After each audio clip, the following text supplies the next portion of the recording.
estoy muy satisfecho con lo que estoy leyendo del background de esta dama y hubo algo que me robó por unos instantes los latidos y el suspiro de este pobre y miserable corazón.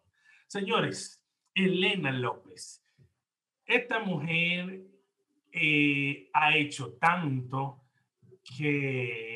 ¿qué le puedo decir? Administradores de base de datos, DBA.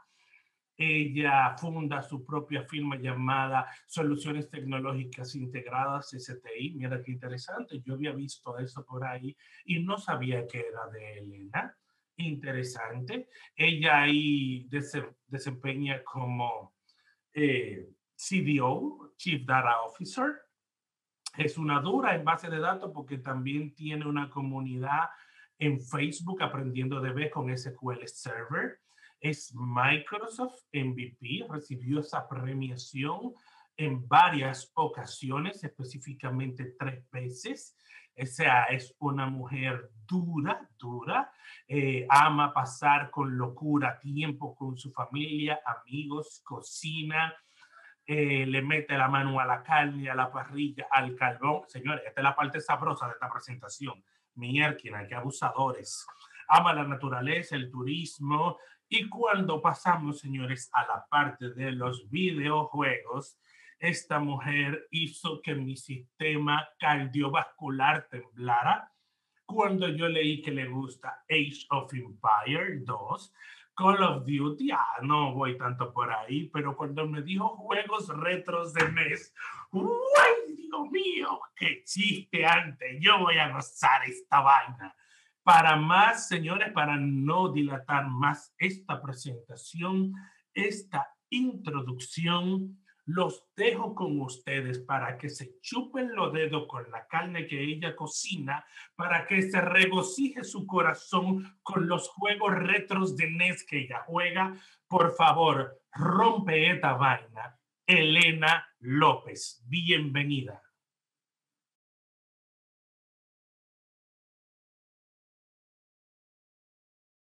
En ese sentido, entonces, como el tiempo lo tenemos contado, vamos inmediatamente a introducir el tema. Vamos a hablar hoy sobre cómo nosotros podemos llegar a trabajar de manera autónoma, ¿verdad? Ese camino que hay que recorrer para llegar a ser un freelancer. Lo más importante que quiero que tengan en cuenta hoy es que ser freelancer, como dice en la pantalla, no es sinónimo ni ser una persona libre, todo lo contrario, se adquieren muchísimas responsabilidades que van más allá quizás de que fuéramos un empleado para una empresa pública o privada, ¿verdad? Y tampoco es un trabajo que vamos a realizar de manera gratuita. Entonces vamos a ver cuáles son esos pasos que yo tengo que seguir para llegar a ser un profesional autónomo y no morir en el intento. Lo primero que tenemos que tener muy claro es que la especialidad, señores, paga y paga bastante bien. El que mucho abarca, como dicen por ahí en un refrán muy común aquí en mi país, poco aprieta. ¿Qué quiere decir eso? Que cuando yo estoy tratando de aprender muchas cosas a la vez, primero me voy a desenfocar de lo que debería ser mi objetivo. En segundo lugar, cuando uno va a llamar a alguien, a un experto en algo, dependiendo del problema, ¿verdad? Y del costo para solucionar esa necesidad, vamos a llamar a una persona o a otra. Todos tenemos, por dar un ejemplo, en el barrio, una persona que nos arregla un cable sencillo, que nos conecta una llave de manera sencilla, etcétera, etcétera. Sin embargo, cuando vamos a elaborar o hacer reparaciones que necesitan un poco más de conocimiento, vamos a buscar a aquella persona que sí tiene la experiencia, que sí sabe lo que está haciendo. Por ende, el primer paso que nosotros tenemos que desarrollar es convertirnos en especialista en un área. No necesariamente eso quiere decir que si yo, que he trabajado en datos la mayor parte de mi vida, no necesariamente o voy a dejar de conocer algunos conceptos generales como seguridad, redes, telecomunicaciones, etcétera, etcétera, porque forma parte de la carrera y hay cosas muy básicas que sí tienen que ver con lo que yo realizo, es importante conocer y tal, pero no necesariamente voy a profundizar en ello. Para eso tengo los teléfonos de las personas que sí tienen esos conocimientos. Lo segundo es aprender a decir que no. por muchísimas razones. Hay clientes morosos, hay clientes que te piden un punto A y te quieren llevar a un punto Z, sin que eso implique tener más ingresos, ¿verdad? Para nosotros, pero sí más trabajo. Y también hay algo sumamente importante que nosotros muchas veces, yo creo que por un tema de edad e inexperiencia, obviamos, y es nuestro alcance, nuestra capacidad, ¿verdad? A veces tomamos un proyecto que excede los límites de lo que realmente podemos hacer y fracasamos. Y ahí empezamos a manchar nuestra imagen, a tener unos reviews muy negativos en caso de que estemos trabajando como freelancer en plataformas digitales, y recordarles que eso se queda ahí, ¿verdad? Es histórico, se queda ahí y luego complica la contratación. Hay un factor ahí económico que es sumamente importante. ¿Por qué es importante?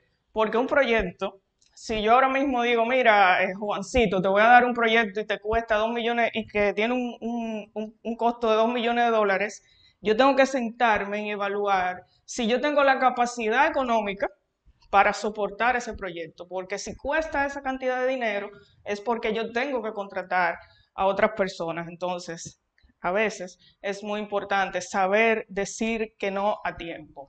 El tercero, sumamente importante, conectar. ¿Qué significa conectar? Conectar significa dar y recibir. Yo estoy aquí ahora mismo parada tratando de hacerles llegar a ustedes las experiencias que he vivido, que de cierto modo me han llevado de ser una persona que viene de un pueblo, ¿verdad?, a estar al frente de un equipo de trabajo, a tener cierta independencia en términos de tiempo. Y eso lo he logrado porque precisamente por la habilidad de conectar, de hacer relaciones. Conectar implica entender que hay elementos como las redes sociales del que muchas veces nos quejamos. Yo he escuchado profesionales decir, yo no utilizo Facebook, no utilizo Instagram. Yo entiendo que si lo estás utilizando como algo que te distrae, que te crea distracción, está bien, no lo uses. Pero sí debes tener muy claro que esos medios digitales son de mucha importancia al momento de tú querer elevar tu carrera a otro nivel, de tú querer convertirte en un freelancer. Aprovecha, por ahí se crean relaciones, por ahí tú conectas con otras comunidades, con personas que tienen tu misma afinidad, con gente que está quizás a un nivel más elevado que el tuyo y que sus experiencias definitivamente te van a aportar. De esa misma forma en que tú te aprovechas de esos conocimientos que otros comparten, es muy, muy importante nosotros dar también a la comunidad, entender que de esa forma vamos trabajando de manera indirecta nuestra marca personal. Hay muchas personas que me han llamado a mí para desarrollar proyectos simplemente porque vieron una charla mía por ahí en YouTube o estuvieron en un evento como este, han visto mi trabajo y me llaman. Bueno, yo no lo andaba buscando. No fue necesario llevar un proyecto de venta a ese cliente. Sin embargo, el proyecto llegó a mí por esa capacidad de enganche, de conectar con la gente. Ningún barco llega solo a su destino. ¿Ok? Se necesita un equipo, ni siquiera un solo capitán, una única persona no te va a llevar a puerto seguro, ¿verdad? El trabajo en equipo realmente aporta y apoya muchísimo a esa necesidad si tienes el deseo de convertirte en un freelancer. Las habilidades blandas, ya se ha hablado muchísimo en todas las comunidades de esos temas. Yo entiendo, a modo muy personal, que la más importante es la comunicación. ¿Ok? Tenemos que aprender, por favor, a redactar un correo. Yo he recibido, y voy a hacer una crítica en ese sentido, currículums de personas que están buscando cambiar de empleo o que están buscando conseguir un empleo. Sin embargo, simplemente adjuntan un archivo que dice doc01, son incapaces de escribir un saludo, de indicar qué realmente están buscando al enviar ese currículum, y por tanto cuando yo veo esto digo, ¿qué quiere este carajo? ¿Qué es lo que realmente desea? ¿Quiere un empleo o quiere que le chequee las faltas ortográficas del CV? Entonces, en ese aspecto tenemos que desarrollar esas habilidades, manejar un poquito las emociones. Eso es algo en lo que yo personalmente he tenido que trabajar mucho porque suelo ser, boom, muy explosiva. Hay muchísimas otras habilidades blandas y como ya comenté, en las comunidades se ha tratado muchísimo este tema, pues les sugiero que se documenten un poco al respecto. Lo próximo, crear productos. Tenemos todo el boom de la nube. Cuando tú ves que tú tienes la capacidad de por muy poco dinero mensual contratar un servidor con ciertas capacidades, ¿verdad? Que el costo, si lo adquieres físicamente, sería súper elevado. Entonces traslada ese mismo concepto a tú crear productos. Ya tú tienes una solución que funciona, que fue probada por un cliente, haz el intento de convertir eso en un software como servicio. No vas a generar de un solo tirón cientos de miles de dólares, pero sí vas a tener ingresos constantes que cuando eres freelancer se convierte en algo muy crítico, porque hay tiempos buenos y tiempos que no necesariamente son muy buenos. Definir una estrategia de precios. A nosotros nos cuesta muchísimo hablar de precios, de que no, dame lo que tú quieras, yo no sé, y nos volvemos locos con eso. Hay que identificar nuestro costo por hora. ¿Cuál es el costo de Elena por cada hora de trabajo? Y a eso debemos de tener muy claro que se tiene que sumar, ¿verdad? Todos los costos indirectos y directos relacionados a ese proyecto. Si usted trabaja desde su casa, sabe que tiene que pagar electricidad, posiblemente pague renta, servicios telefónicos, ¿qué me está faltando? Y de ese modo, a cada proyecto tú tienes que asignarle una partida, igual si te vas a transportar, combustible, etcétera, etcétera. ¿Para qué? Para que al mediano y largo plazo esos proyectos que estás desarrollando sean realmente rentables, porque el dinero lo puedes ver mucho inicialmente, pero cuando vienen las épocas de las vacas flacas, puede que esos ahorros se disminuyan drásticamente y luego tengamos problemas en ese sentido. Hay que prever.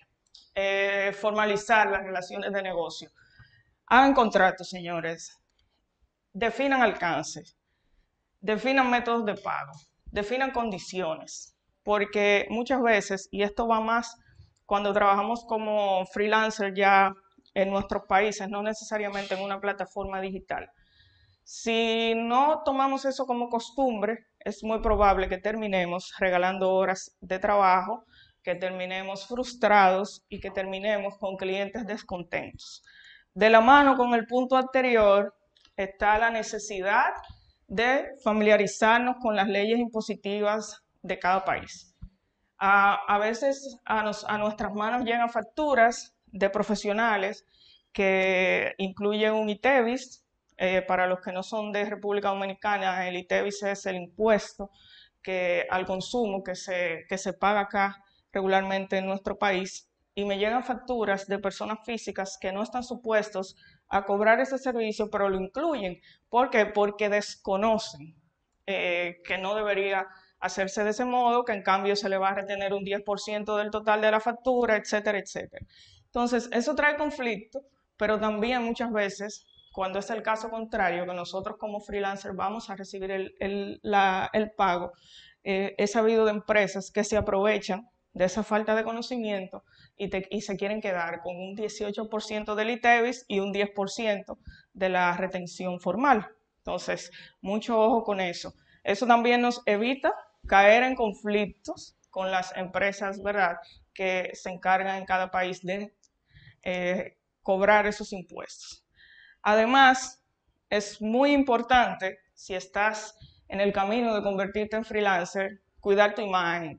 Y no estoy hablando de la imagen física, ¿verdad? Porque yo sé que a todos nos gusta un t-shirt, unos tenis clásicos, etcétera, etcétera. Es nuestro modo, yo diría, muy común de vestir en el área de tecnología. Sin embargo, cuidar la imagen, a lo que me quiero referir en ese sentido, implica que estemos limpios, ¿verdad? Mantener la higiene, cuidar el habla, la forma en que tú te vas a referir a un cliente y, ¿por qué no?, el cumplimiento de los proyectos. Si algo te va a afectar de manera negativa, es tú empezar a quedar mal con los clientes que ya has logrado captar. Me devuelvo. Hay que entender que ser freelancer implica, como les dije ahorita, desarrollar habilidades para comunicar. Es necesario que nosotros mejoremos, que estemos enterados de qué está ocurriendo en el mundo.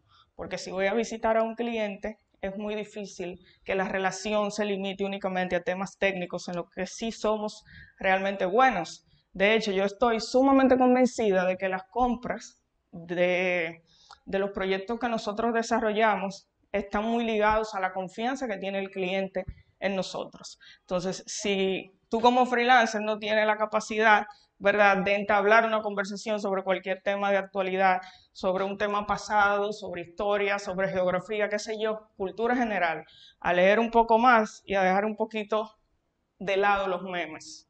La motivación es sumamente importante porque van a venir tiempos muy complicados, tiempos que nosotros decimos, caramba, pero que me salga algo bien, donde subimos el meme que dice, pero oye, suéltame, y cosas así como esas. Entonces, está en nosotros no ceder ante esos momentos negativos. La vida es así, es cíclica, hoy tú estás bien, mañana tienes una situación, quizás ya resolviste el problema de económico, de dinero, pero por otro lado viene un tema de salud, etcétera, etcétera, porque ese es el ciclo de la vida, no está hecha de color de rosa. La idea es que disfrutemos el trayecto de lo que estamos haciendo, de que seamos un poco precavidos en el gasto para prever esos momentos de incertidumbres y lamentablemente nosotros no podemos controlar, que se salen de nuestras manos. La parte del seguro médico, cuando somos freelancers, nosotros lamentablemente no gozamos de un seguro, entonces hay que pagarlo y les recomiendo que lo hagan, eso es de mucha importancia, no jugar con la salud. Y finalmente, si lo sientes así, lo quieres hacer, este es el momento de iniciar. Muchísimas gracias a todos.